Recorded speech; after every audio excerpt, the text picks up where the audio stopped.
नमस्कार, के news India पर आप देख रहे हैं हमारा उत्तराखंड और मैं हूं आपके साथ जावेद अली। बुलेटिन में उत्तराखंड से जुड़ी हर खबर आप तक पहुंचाएंगे, लेकिन उससे पहले एक नजर हेडलाइंस की ओर। मन की बात कोरोना संकट पर कहा कि अनलॉक में देशवासियों को सावधानी बरतनी होगी। मुख्यमंत्री त्रिवेंद्र सिंह रावत ने पीएम मोदी की मन की बात को सुना, कहा तमाम चुनौतियों का सामना करने के लिए पूरा देश प्रधानमंत्री के साथ। भारत ने एलएसी पर तैनात किया मिसाइल डिफेंस सिस्टम, पलक झपकते ही जहाजों को कर देगा तबाह, चीन से तनातनी के बीच सीमा पर अलर्ट। उत्तराखंड के 10 जिलों में 100 से कम सक्रिय मामले, 69% पहुंची रिकवरी दर, 1900 से अधिक संक्रमितों ने जीती कोरोना से जिंदगी की जंग। 1 जुलाई में शुरू हो सकती है चारधाम यात्रा। यात्रा के लिए सरकार ने की पूरी तैयारी, देवस्थानम बोर्ड ने चारों धामों से मांगी रिपोर्ट। उत्तराखंड में मौसम विभाग का अलर्ट, अगले 2 दिन नैनीताल पिथौरागढ़ में भारी बारिश के आसार। आप देख रहे हैं के न्यूज, खबरों का सारथी। और खबरों की शुरुआत करेंगे। पूरा देश इस वक्त कोरोना महामारी से जूझ रहा है। इसके अलावा चीन की चालबाजियों ने दोहरी चुनौती खड़ी कर दी है। चीन के इशारों पर नेपाल भी बॉर्डर पर हरकतें करने से बाज नहीं आ रहा है। इन्हीं सब चुनौतियों के बीच प्रधानमंत्री नरेंद्र मोदी ने मन की बात कार्यक्रम के जरिए देश को संबोधित किया है।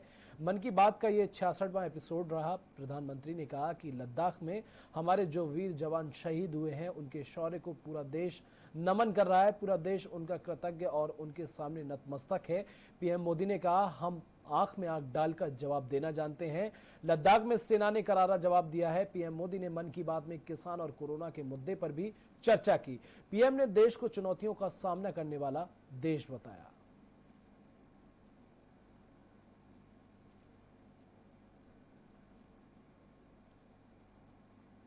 उधर मुख्यमंत्री त्रिवेंद्र सिंह रावत ने कहा कि तमाम चुनौतियों का सामना करने के लिए पूरा देश अपने प्रधानमंत्री के साथ है। मुख्यमंत्री ने प्रधानमंत्री नरेंद्र मोदी के मन की बात के कार्यक्रम को सुना। इसके बाद मुख्यमंत्री ने कहा कि देश का हर नागरिक राष्ट्र के लिए समर्पित है। कोरोना जैसी महामारी से प्रधानमंत्री जी के नेतृत्व में सफलतापूर्वक लड़ाई लड़ी जा रही है। प्रधानमंत्री मोदी द्वारा सही समय पर सही निर्णय लिया जाएगा। भारत में कोरोना को नियंत्रण रख पाए हैं।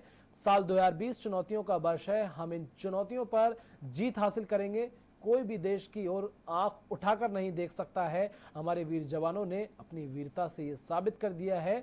देश रक्षा के लिए उनके बलिदान को पूरा देश नमन करता है। आज समय है अपने जवानों का मनोबल बढ़ाने का, उनका साथ देने का। मुख्यमंत्री ने कहा कि अपनी सृजनशीलता से आत्मनिर्भर भारत का निर्माण होगा।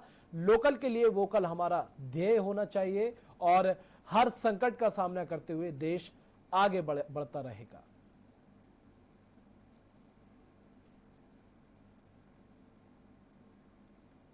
मुख्यमंत्री त्रिवेंद्र सिंह रावत ने स्वदेशी जागरण मंच द्वारा स्वदेशी स्वावलंबन अभियान के तहत चलाए जा रहे डिजिटल अभियान के तहत जुड़कर डिजिटल हस्ताक्षर किए। इस अभियान का उद्देश्य विदेशी उत्पादकों का बहिष्कार करना एवं स्वदेशी वस्तुओं को अपनाना है। मुख्यमंत्री त्रिवेंद्र ने कहा कि प्रधानमंत्री नरेंद्र मोदी जी के आत्मनिर्भर भारत के प्रयासों को सफल बनाने के लिए हमें स्वदेशी उत्पादों को बढ़ावा देना होगा।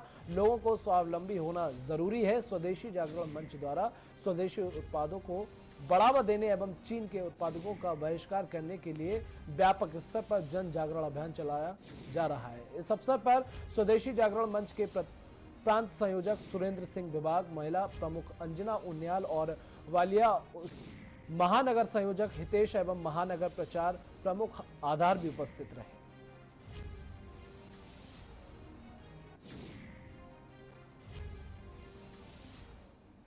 और रुद्रप्रयाग जिले के 2 क्षेत्र पुनः एक बार फिर आपस में पुलों के माध्यम से जुड़ने जा रहे हैं। साल 2013 की प्रलयकारी आपदा में अलकनंदा नदी पर पुल बह गए थे, जिससे इन दोनों क्षेत्रों में पैदल आवाजाही कट गई थी।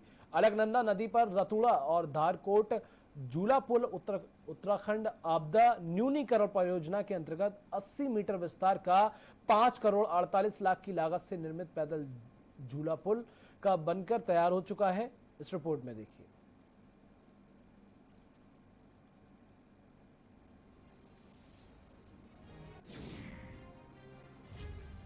आपदा के 7 साल बाद पूरा हुआ विधायक रुद्रप्रयाग भरत सिंह चौधरी ने किया लोकार्पण। झूला पुल पर ग्रामीणों की आवाजाही शुरू। तल्ला, नागपुर, धनपुर, रानीगढ़ सहित 3 पट्टियां जुड़ी। प्रलयकारी आपदा की भेंट चढ़ गया था झूला पुल। शिवानंदी निर्वाणी झूला पुल का भी किया गया शिलान्यास। 7 पुलों में एक पुल पर आवाजाही शुरू।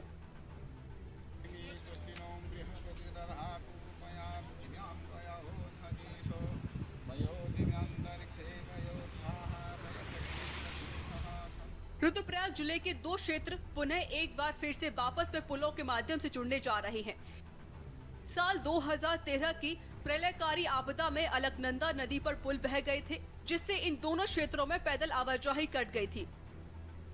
अलकनंदा नदी पर रतुड़ा धारकोट झूला पुल उत्तराखंड आपदा न्यूनीकरण परियोजना के अंतर्गत 80 मीटर विस्तार का 5 करोड़ 48 लाख की लागत से निर्मित पैदल झूला पुल बनकर तैयार हो चुका है।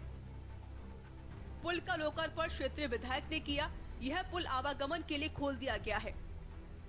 इसके साथ ही अलकनंदा नदी पर शिवानंदी निर्वाली झूला पुल एसपीआर योजना के अंतर्गत 85 मीटर विस्तार का 3 करोड़ 77 लाख की लागत से बनने वाले झूला पुल का शिलान्यास भी विधायक भरत सिंह चौधरी ने किया। इस क्षेत्र में आवागमन के लिए पुल नहीं था। क्षेत्र में लोग ट्रॉली के माध्यम से नदी पार कर रहे हैं, जिसमें बड़ी दिक्कतें स्थानीय जनता को हो रही है। पुल निर्माण होने से दोनों क्षेत्रों की जनता को बड़ा फायदा मिलेगा।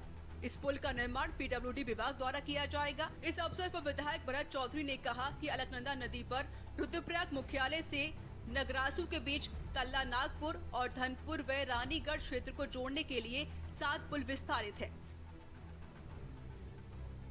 जिसमें से 6 पुलों का कार्य प्रगति पर है और 1 पुल बनकर तैयार हो चुका है।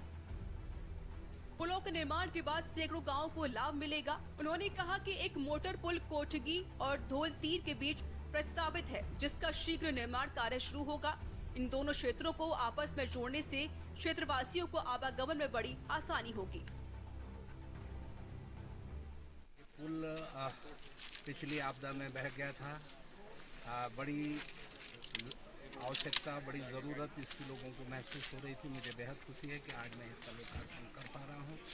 इसके अलावा इससे 1 किलोमीटर आगे निर्वाली के पुल का भी आज हमने शिलान्यास किया है और मैंने विभागीय अधिकारियों को ये निर्देश दिए हैं कि सन 2022 से पहले सन 2021 में इस पुल का कार्य निर्माण कार्य पूरा हो जाना चाहिए। 370 लाख इसकी लागत है। एसपीआर योजना के अंतर्गत ये स्वीकृत है, केंद्र पोषित योजना है। इसको अक्टूबर 2020 में पूर्ण किया जाने का लक्ष्य है। बहरहाल पुल निर्माण हो जाने से आवाजाही में भी अब कोई दिक्कत नहीं होगी और ग्रामीणों को भी इसका लाभ मिलेगा। के न्यूज इंडिया के लिए रुद्रप्रयाग से रोहित जिमरी की रिपोर्ट। और उत्तराखंड कुमाऊं मंडल की सीमा भारत नेपाल से लगती है, जबकि ज्यादातर बॉर्डर पूरी तरह से खुले हुए हैं। सीमांत क्षेत्र खटीमा भारत नेपाल सीमा पर उत्तर प्रदेश का सीमांकन करता है। भारत चीन की तनावपूर्ण स्थिति को देखते हुए नेपाल भी बेकाबू होता दिख रहा है। के न्यूज इंडिया पहुंचा नेपाल बॉर्डर के पिलर नंबर 796 पर। वहां के न्यूज ने जाना कि खुले बॉर्डर पर भारतीय लोगों ने बताया कि जब से भारत चीन मामला गरमाया है, तभी से नेपाल द्वारा चौकियों को बढ़ा दिया गया है और सीमा पर गश्त भी बढ़ा दी है।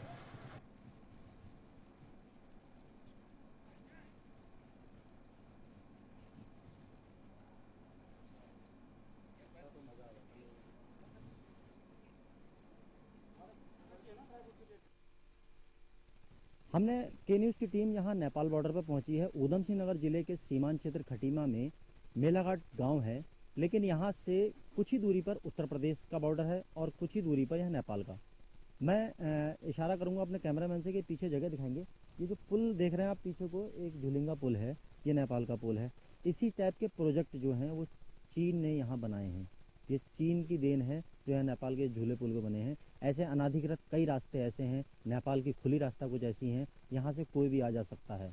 लेकिन इस समय तनावपूर्ण स्थिति को देखते हुए चीन और भारत की और चीन की जो तनावपूर्ण स्थिति चल रही है, इसके चलते जहां चीन की सह पर नेपाल ने यहाँ चौकियाँ बढ़ा दी हैं। लगातार यहाँ गश्त चल रही है और चौकियों को भी बढ़ा दिया गया है। यहाँ पीछे देख सकते हैं, मेरे पीछे यह काली नदी है, ये काली नदी कहलाती है। इसके जस्ट पार नेपाल भी है और कुछ भारत का हिस्सा भी है।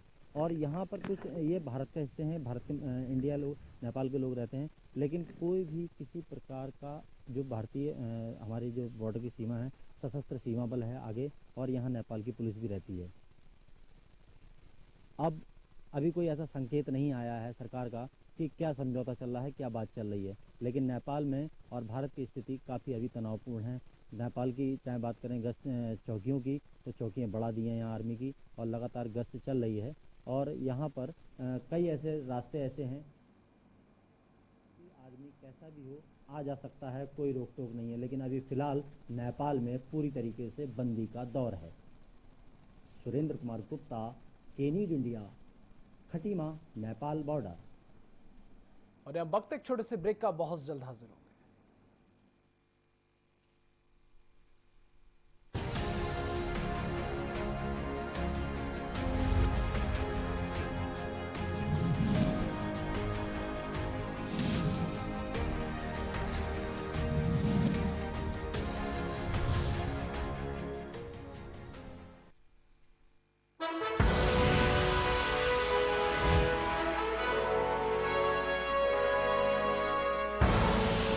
आप देख रहे हैं के न्यूज, खबरों का सारथी।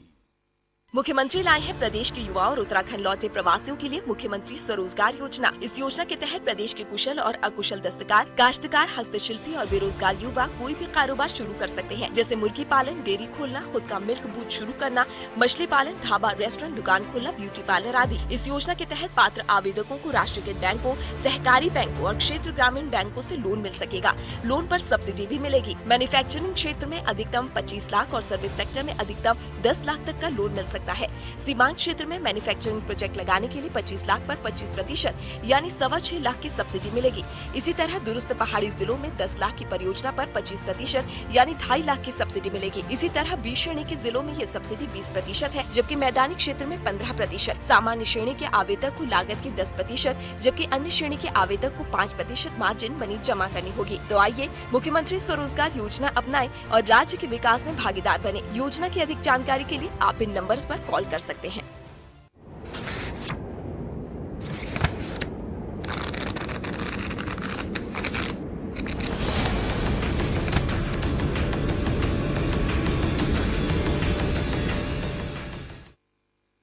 कोरोना महामारी से परेशान युवकों व प्रदेश से बाहर आ रहे प्रवासियों के लिए सरकार ने कई कदम उठाए हैं। उत्तराखंड के लोगों को आत्मनिर्भर बनाने के लिए मुख्यमंत्री स्वरोजगार योजना के माध्यम से प्रयास किए जा रहे हैं। मुख्यमंत्री स्वरोजगार योजना उत्तराखंड के मूल निवासी, स्थायी निवासियों के लिए है।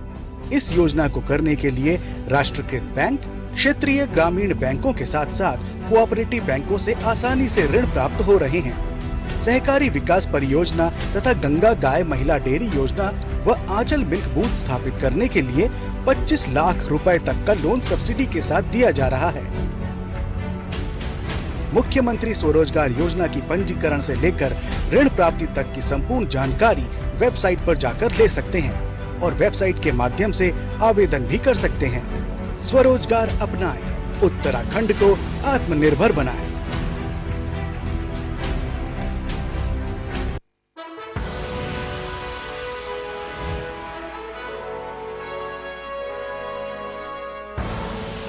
आप देख रहे हैं के न्यूज, खबरों का सारथी।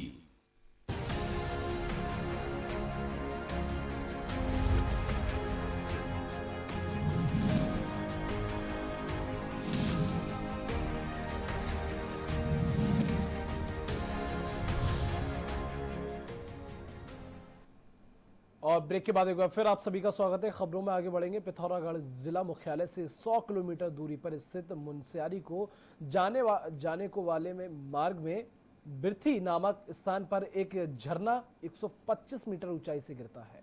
यहाँ बिरथी फॉल के नाम से प्रसिद्ध है। ये झरना उत्तराखंड का सबसे अधिक ऊंचाई से गिरने वाला झरना है।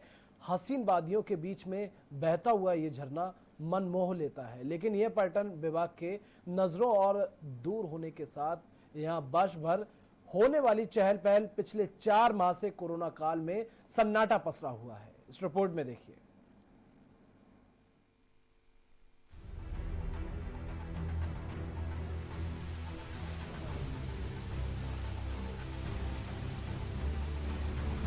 लॉकडाउन में जहां हर देश की आर्थिक स्थिति खराब हुई है, उत्तराखंड पर्यटन के लिए प्रसिद्ध है। लेकिन यहां पर लॉकडाउन के कारण पिछले 4 महीनों से पर्यटकों से गुलजार रहने वाला पर्यटक स्थलों में सन्नाटा पसरा हुआ है।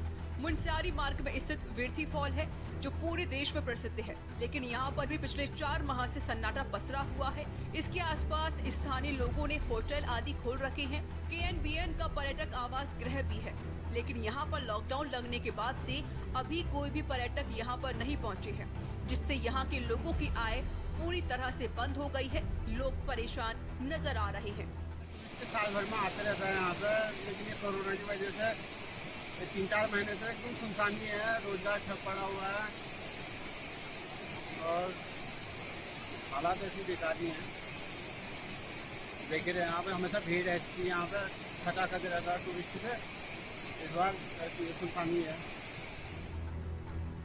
वहीं दूसरी ओर जिस तरह से प्रदेश का सबसे ऊंचाई से गिरने वाला झरना और वर्ष भर यहाँ पर पर्यटकों की चहल पहल रहती है, लेकिन पर्यटन विभाग और सरकार के द्वारा आज तक यहाँ पर पर्यटकों के लिए कोई भी सुविधा यहाँ नहीं बनाई गई है।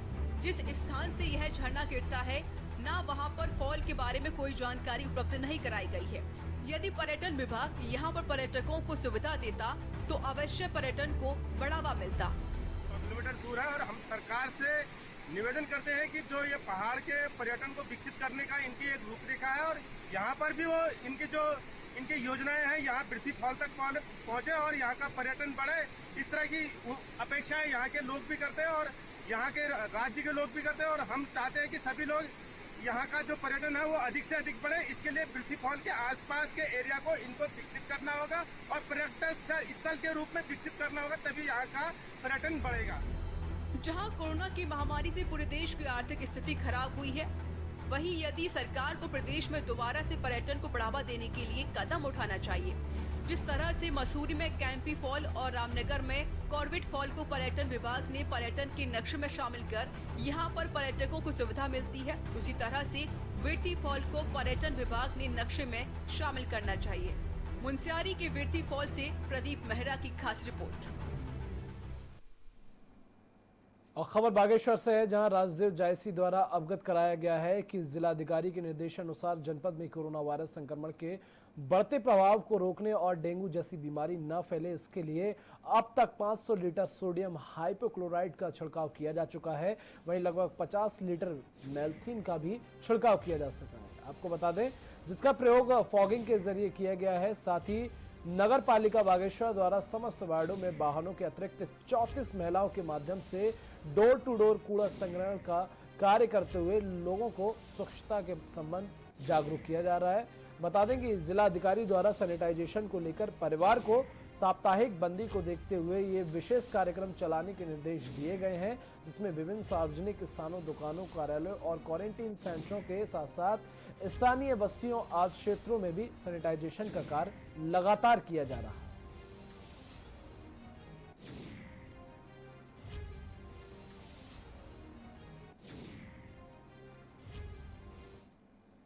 और वक्त तो चला एक छोटे से ब्रेक का, बहुत जल्द हाजिर होंगे।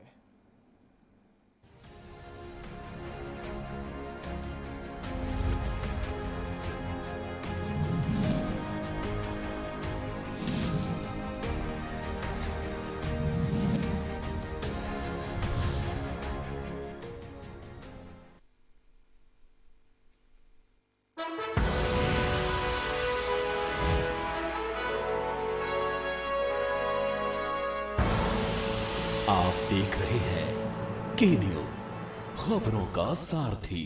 न कूटनीति की बात, न राजनीति का युद्ध, हम आप सब कोरोना के विरुद्ध। कोरोना का जिक्र है, हमें आपकी फिक्र है। कोरोना अपडेट भी दिखाते हैं, उससे लड़ना भी सिखाते हैं। देखिए फिक्र आपकी, रात 9 बजे TV9 भारतवर्ष। अब तो सब देख रहे हैं।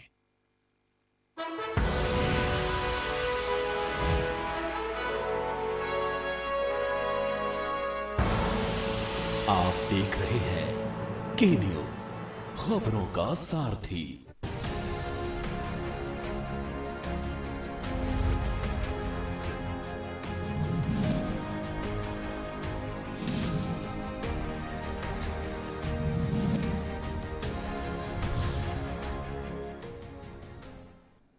और ब्रेक के बाद एक बार फिर आप सभी का स्वागत है। खबरों में आगे बढ़ेंगे, बात काशीपुर की करेंगे। काशीपुर में बीती रात कोरोना पॉजिटिव से क्वारंटीन सेंटर में ड्यूटी पर तैनात 2 महिला पुलिसकर्मियों के कोरोना पॉजिटिव पाए जाने के बाद सभी पुलिसकर्मियों का एक होटल में जांच सैंपल लेकर जांच के लिए भेज दिया गया है तथा जांच रिपोर्ट आने तक होटल में क्वारंटीन कर दिया गया है। बता दें कि काशीपुर में 9 लोगों की रिपोर्ट कोरोना पॉजिटिव आई थी, जिनमें से बाजपुर रोड स्थित क्वारंटीन सेंटर में तैनात आईटीआई थाने की 2 महिला पुलिसकर्मी कोरोना पॉजिटिव पाई गई थी, जिसके बाद पूरे थाने को आम आवाजाही के लिए बंद कर दिया गया है। साथ ही थाने के सभी पुलिसकर्मियों को रामनगर रोड स्थित होटल में क्वारंटीन कर दिया गया है।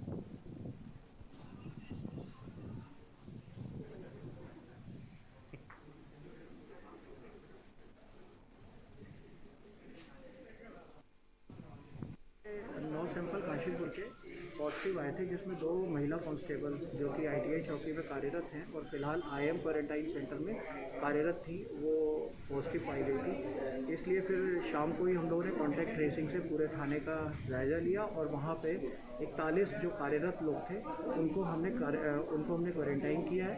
और जो एक महिला कर्मी हैं उनके 3 बच्चे और उनके पतिदेव हैं, तो 4 सैंपल उनके हैं, तो टोटल 45 लोगों को हमने क्वारंटाइन करके आज उनकी सैंपलिंग कर रहे हैं। और उत्तराखंड के सबसे बड़े हवाई अड्डे की सुरक्षा में तैनात सीआईएसएफ ने बरसात के मौसम में धरती को हरा भरा बनाने के उद्देश्य से जहां तमाम तरह के पेड़ लगाए, तो वहीं एयरपोर्ट के आसपास भी पौधारोपण कर पेड़ों को बचाने का संकल्प भी लिया। सीआईएसएफ के तमाम अधिकारी और जवानों ने छायादार और फलदार पौधों को लगाया, साथ ही संकल्प लिया कि इन पेड़ों की देखभाल कर इन्हें हरा भरा बनाए रखेंगे।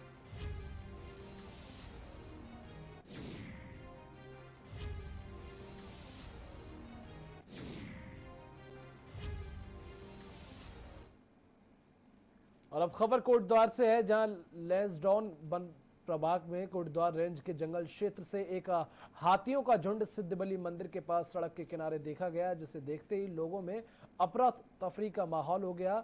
वहीं अब लोगों ने इसकी सूचना वनकर्मी को दी। वहीं मौके पर पहुंचे वनकर्मी ने आने जाने वाले वाहनों और लोगों को सड़कों की दोनों अलग अलग साइडों पर रोक दिया गया, जिसके बाद हाथियों का झुंड सड़क पार कर वहां से निकल पाया। वहीं लोगों का कहना है कि इन हाथियों का एक झुंड पानी के लिए सिद्धबली मंदिर परिसर के पास नदी किनारे देखा गया था। वह हाथियों का झुंड सड़क पार करते हुए सड़क के किनारे खड़े ट्रक के पीछे दौड़ गया, जिस वजह से वहां पर खड़े लोगों में अफरा तफरी का माहौल हो गया।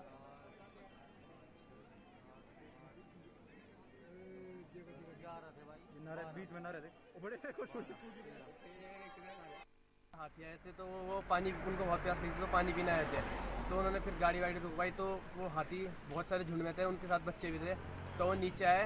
मतलब वो नीचे आने में पहले डर रहे थे, तो उसके बाद वो एक तो गाड़ी रोकी तो एकदम नीचे आ गया, तो उनमें से एक हाथी बाद में आक्रामक हो गया, तो गाड़ी अटैक के लिए दौड़ा, तब वो ट्रक का हॉर्न बजाया, लोगों को भगाया, तो वो वापस चला गया। और उधम सिंह नगर जिले के दरऊ चौकी पुलिस ने एक युवक को लाखों की स्मैक के साथ गिरफ्तार किया है। बताया जा रहा है गिरफ्तार युवक इससे पहले भी जेल जा चुका है और कई थानों में मामले भी दर्ज हैं। इस तस्कर को पकड़ने के लिए उत्तराखंड के कई जनपदों की पुलिस लगी हुई थी। किच्छा कोतवाली क्षेत्र की दरऊ चौकी की पुलिस ने स्मैक तस्कर को गिरफ्तार किया है। गिरफ्तार युवक शाहवेज खान दरऊ गांव का रहने वाला है और वो काफी लंबे समय से स्मैक की तस्करी का काम कर रहा था, जिसके चलते ये कई जिलों की पुलिस के रडार पर था। दरऊ चौकी पुलिस ने आज चेकिंग के दौरान युवक शाहवेज को पकड़ा तो उसके पास से लगभग 10 ग्राम स्मैक बरामद हुई, जिसकी अंतर्राष्ट्रीय बाजार में कीमत 1 लाख रुपए बताई जा रही है।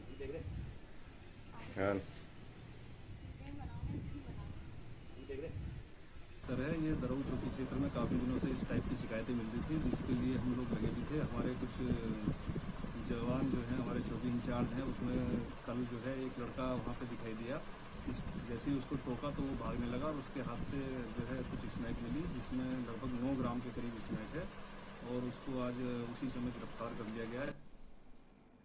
और अब मानसून सीजन की शुरुआत हो चुकी है और मानसून के समय आने वाली आपदा बाढ़ को देखते हुए डोईवाला का तहसील प्रशासन अलर्ट मोड पर आ गया है। बता दें, डोईवाला क्षेत्र में 3 नदियां हैं जिनमें बरसात के मौसम में अक्सर बाढ़ का कहर देखने को मिलता है। इसीलिए तहसील प्रशासन ने बारिश के कारण नदियों में आने वाली बाढ़ और आपदा से निपटने के लिए जहां अधिकारियों की तैनाती कर दी है, साथ ही आपदा कंट्रोल रूम के साथ क्षेत्र में 3 राहत चौकी भी बनाई गई है, जिससे रेस्क्यू ऑपरेशन में आसानी है।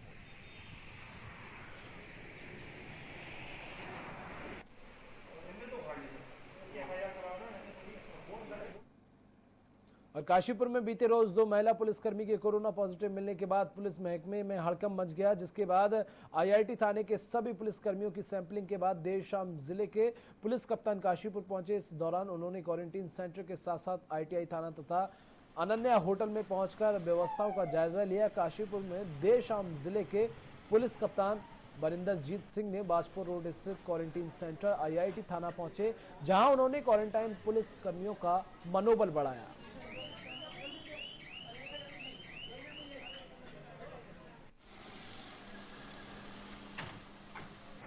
कल हमारे यहाँ जो क्वारंटाइन सेंटर है आईएम काशीपुर में, वहाँ हमारी 2 महिला कांस्टेबल का टेस्ट किया गया था 1 हफ्ता पहले, जो कि पॉजिटिव आया।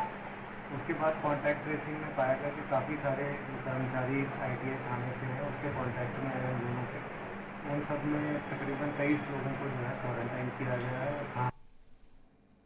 और उत्तराखंड के बाजपुर में आज केंद्र सरकार की वर्चुअल रैली आयोजित की गई, जिसमें केंद्रीय राज्य मंत्री, भाजपा कार्यकर्ताओं और क्षेत्र की जनता को केंद्र सरकार द्वारा 1 वर्ष में किए गए कार्य के बारे में जानकारी दी गई। बता दें कि केंद्र सरकार द्वारा 1 वर्ष का कार्यकाल पूरा होने पर वर्चुअल रैली के माध्यम से लोगों को सरकार द्वारा चलाई जा रही योजनाओं और किए गए कार्यों को जनता तक पहुँचाने के लिए वर्चुअल रैली का आयोजन किया गया, जिसमें प्रत्येक दिन हर विधानसभा में वर्चुअल रैली आयोजित कर लोगों को ऐप के माध्यम से जोड़ने का कार्य किया जा रहा है, जिसके चलते आज बाजपुर विधानसभा में वर्चुअल रैली आयोजित की गई। वर्चुअल रैली में केंद्रीय राज्य मंत्री डॉक्टर जितेंद्र सिंह ने केंद्र सरकार की योजनाओं को विस्तार से बताया और साथ ही कोरोना का हाल के दौरान के लिए भी कार्यों का भी हवाला दिया।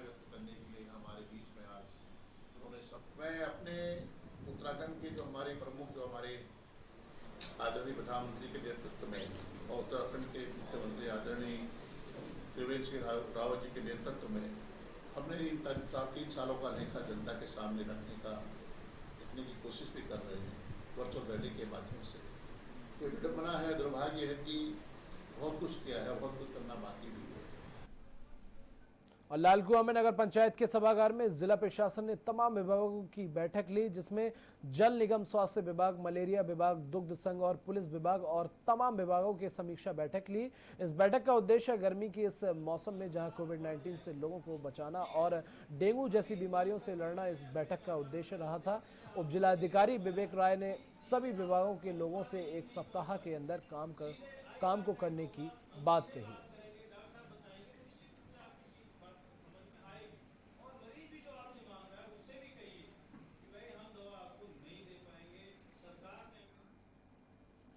और लालकुआं से हाथीखाना 25 एकड़ बंगाली कॉलोनी और हल्द्वानी के लिए जाने वाली लिंक रोड कई सालों से अपनी बदहाली के आंसू रो रही है, तो रोड में बरसातों के दिनों पानी इतना भर जाता है कि लोगों को परेशानी होती है।